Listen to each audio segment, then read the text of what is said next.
The idea of stations being destinations in their own right is turned right on its head at Canary Wharf Crossrail station, where the retail development above opened several years ahead of the station.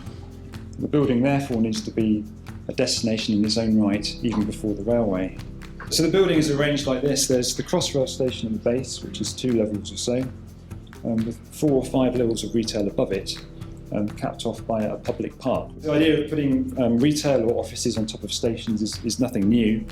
The original stations for the tube, designed by Leslie Green over 100 years ago, had this built into the design.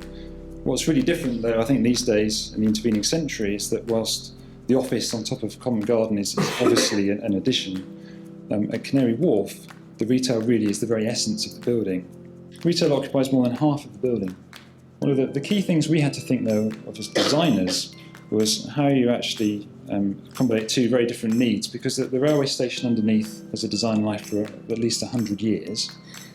It's very likely that in that period multiple retail developments will want to be created to cater for changing needs. So a lot of flexibility had to be built into the engineering of the station underneath. Retail tenants themselves have a lot of flexibility. For example, most of the retail units are double-storey or more, and they have quite a lot of control over where they want to put openings for lifts and escalators and staircases. Also, the use of each unit is quite versatile. You can mix and match restaurants with retail units. We've even managed to accommodate a cinema and a health centre. On top of this is the public park, which has a restaurant at each end. The idea of this is that it's filled with naturalistic planting, with paths meandering through it.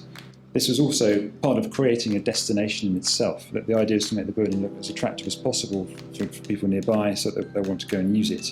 And what it's really taught me as an engineer is that it's actually quite easy to build in a lot of flexibility to a structure. All the effort is needed in the design office in order to think of all the various scenarios to achieve maximum flexibility. But the actual effect on the construction was relatively straightforward. It's about providing a few extra details here and there to make adaptability much easier.